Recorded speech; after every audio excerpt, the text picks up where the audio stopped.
Long before Leno and Letterman offered their first monologues, Johnny Carson reigned as the undisputed king of late-night television, one of the most popular celebrities of his time. But behind the curtain, things looked very different.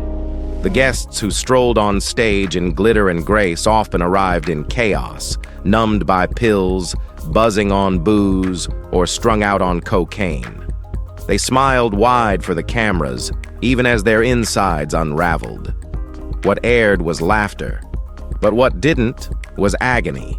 These are the 7 most dangerously addicted stars Johnny Carson ever hosted. Number 7. Burt Reynolds. The first name on the list is one that shocked even Johnny. By the mid-1980s, Reynolds was no longer the confident, magnetic presence who graced magazine covers and lit up screens. He was gaunt, shaking, and locked in a daily battle with an addiction that nearly swallowed him whole. The dressing room at NBC that day was freezing, but not from the air conditioning. It was the chill of a man clinging to consciousness. Buttoning a shirt became laborious. Holding a thought was harder still. The man in the mirror bore no resemblance to the charismatic star of Deliverance or Smokey and the Bandit. His eyes were flat. His skin sagged from sunken cheeks.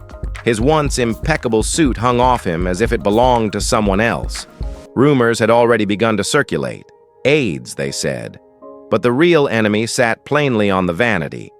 A bottle of Halcyon, 50 pills a day. Well, this wasn't recreational use, it was survival. A desperate attempt to dull a pain that had haunted him since filming City Heat. When a misfired stunt cracked his jaw and left his temporal mandibular joint screaming in constant agony. The injury didn't just leave him hurting, it made eating, sleeping, and simply existing feel unbearable. Halcyon, a notoriously powerful sedative, became his crutch. What began as 1 pill before bed turned into an unmanageable tide of pills just to stay functional, if you could even call it that. When the Tonight Show theme played, Burt rose, not with confidence, but with the woozy drift of someone no longer tethered to his body. One of Halcyon's most brutal side effects is dissociation, short-term memory loss, blurred vision, a warped sense of reality. Walking out onto the stage, the applause sounded miles away, as if trapped underwater. Carson's smile held steady for the cameras, but in that split-second glance, he saw it. His friend was vanishing. The transformation was haunting. Reynolds had lost over 30 pounds. His once powerful frame now fragile, his voice brittle. Carson gently teased him. "You seem to be keeping fit lately, huh?" A lifeline tossed in live TV's choppy waters. But inside Reynolds' dazed mind, the question sent him spiraling. The Halcyon was hitting him hard. His body wanted nothing more than to sleep. But muscle memory, that deep-buried instinct of a showman, kicked in. He smirked and replied with a weak joke about being on the alien diet. The audience laughed. Carson nodded, but neither believed it. When the taping ended and the lights dropped, so did Burt. He couldn't walk. He could barely stand. An assistant rushed in, lifting the weight of a man who once seemed untouchable. With clenched teeth and a groan, he shuffled back into the shadows, the studio's light fading behind him. To millions, he was still the handsome rebel. But backstage, away from the lights, he was dying slowly. Not from disease, but from a war with addiction. Number 6. Elizabeth Taylor. For 30 years, Carson was the most familiar face on TV. Everyone knew his mannerisms, his setups, his punchlines. But some nights, even he couldn't hide the dread behind the charm, especially when the guest sinking into the chair beside him was Elizabeth Taylor. She wasn't just a star. She was the star. Cleopatra incarnate, draped in jewels and mystery. But by the late 80s, her glow came at a high cost. That night in Burbank, before she took a single step onto the stage, her body was already struggling to hold it together. Alone in the dressing room, she swallowed 2 Percodan tablets, then chased them with vodka. No water. Just the mix she trusted to silence her back pain and calm the creeping dread she couldn't name. When Carson introduced her, the applause was deafening. But her gait, graceful on the surface, was barely controlled drift. Pills had erased any sense of gravity. She floated more than she walked. Johnny caught her hand and felt it immediately. Cold, slick with sweat. Her balance not quite right. She smiled, but her eyes didn't smile with her. The conversation staggered. Her mouth was dry. Her thoughts lagged behind the moment.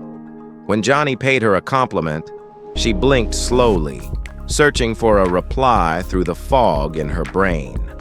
What came out sounded fine, but to her it echoed from somewhere far off, like someone else was speaking through her. At times, she stared blankly, lost in a space just beyond the lights. Johnny filled the gaps, covered the slips. But when the audience erupted in laughter, something broke. For a heartbeat, her face showed pure panic. The kind only addicts know. When the noise is too loud, the lights are too sharp, and the high begins to turn. Once the segment ended, she collapsed into her chair, mascara smudged, voice gravel thin. She didn't ask for water. She asked for her purse. Not to leave, but to refuel. Behind the glamour, Elizabeth wasn't performing anymore. She was just surviving. Number 5, Judy Garland. Sometimes, if the difficulties were caused by a guest, the offending party was banned by the king of late night. But Judy wasn't banned. She was mourned. Her name didn't just carry weight, it carried history, heartbreak, and the crumbling edge of brilliance. On that summer night in 1968, when Johnny Carson announced her arrival, the room buzzed with reverence. Applause rang out like thunder. But behind the curtain stood something far more fragile than applause could hold. Garland's frame, once full of fire and motion, seemed barely stitched together, held upright by sequins, nerves, and pills. She gripped Johnny's hand with desperate force. Well, not for effect, but for balance and life. And though the audience saw affection, Johnny felt terror in her fingers, ice cold, trembling, clenched tight enough to bruise. She sat down quickly. Her eyes darted. Her words tumbled out in bursts. Stories flowed not from joy, but from amphetamines, propelling her voice with unnatural speed. Then came the sudden drop. The barbiturates pulled her under. Her speech faltered. She blinked, confused. The room held its breath. Still, she pressed on. When she sang, it wasn't flawless. Her voice cracked. It rasped. But it came from the rawest place inside her. That moment, her sitting, gripping the armrest, pouring every last bit of strength into a song, wasn't a performance. It was survival in plain terms. When the final note faded, she collapsed inward like something hollowed out. The audience wept, but they didn't know why. Backstage, she couldn't walk. 2 assistants lifted her by the arms. She mumbled softly, mascara smeared, soul spent. The Judy Garland who once lit up movie screens was flickering. Not gone. Not yet. But slowly fading. A year later, she died alone in a London bathroom. The official cause was an overdose, but anyone who saw her that night knew. She didn't die suddenly. She'd been dying in public for years, 1 pill at a time. Number 4, Sammy Davis Jr. Sammy hit the Tonight Show stage like a one-man parade, tap shoes sliding, chains jingling, arms swinging with electric joy. He was the man who never stopped moving, the living anthem of showbiz. But that rhythm? Well, it was driven by something chemical. We mean, something desperate. Behind the curtain, the dressing room reeked of brandy, sweat, and exhaustion. Sammy sat quietly, shoulders collapsed, staring at the floor with bloodshot eyes, one real, one glass, each dulled by fatigue. To pull himself upright, he turned to his ritual: a line of cocaine, a hit of amyl nitrate, and a deep drag from a cigarette. Only then did he come alive. On camera, he sparkled. Too much, almost. He talked fast, moved faster, unable to sit still. His fingers twitched, legs bounced. Laughter fired like a machine gun. The audience ate it up, but Johnny saw through it. He noticed the long, pinky nail, his coke scoop. He noticed the sweat, the glazed-over stare. Sammy wasn't just performing. He was running from the divorce that broke him, from a liver eaten by booze, from the silence that waited in hotel rooms once the roar of applause died down. He fed off the spotlight like it was oxygen, and he needed the drugs to reach it. As the cameras rolled, he danced. As soon as they cut, he collapsed, head in hands, shaking, cold, spent. That night, the world saw Mr. Showbiz, charming, unstoppable. But backstage, what remained was just Sammy, small, shivering, lost. Now, let's head over to number 3, Richard Pryor. If Elizabeth Taylor floated through her interviews numbed by narcotics, Richard Pryor came in like a live wire, charged, erratic, burning from the inside out. By the late 70s, Pryor wasn't just a household name. He was comedy's hurricane, raw, unpredictable, brilliant beyond measure. Whenever Johnny Carson introduced him, the air inside NBC's Studio One would change. The audience buzzed with anticipation, but the crew, they braced themselves. Because Pryor didn't walk in, he detonated. Minutes before stepping out, Richard had been in the dressing room conducting a ritual he'd mastered. Freebasing cocaine, not snorting lines, smoking the purest form, cooked with ether, is inhaled directly into the lungs. The hit didn't just light up his brain, it blew through it like dynamite. His heart raced, his hands shook, but his grin stretched wide. It wasn't joy, it was a chemical high riding just ahead of collapse. Out on stage, his energy felt manic. Eyes wide, limbs restless, voice punching every word like it needed to escape his throat fast. Carson, sharp as ever, recognized it instantly. That wasn't stage presence, that was survival on speed. And beneath the jokes, often about drugs, madness, fire, was a flicker of something darker. Something was not funny. The crowd roared at his stories. They thought he was performing. He wasn't. Pryor wasn't mimicking addiction. He was addicted, twisting it into punchlines, dancing on the edge of breakdown. And somewhere between bits, he'd glance into the crowd, eyes scanning too fast. The laughter twisted in his head. Were they cheering or sneering? That's what freebase did. It made him feel like God and prey at the same time. Not long after, the fire he kept joking about became real. He lit himself ablaze in a drug-fueled haze. But that night on Carson, the blaze was still invisible, burning silently beneath his skin. When the cameras cut, Pryor's mask fell.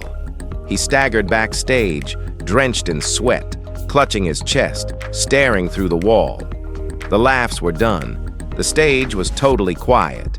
And all that waited for him back home was a pipe, a lighter, and a silence even comedy couldn't break. Number 2, Carrie Fisher. Carrie Fisher didn't drift into stardom.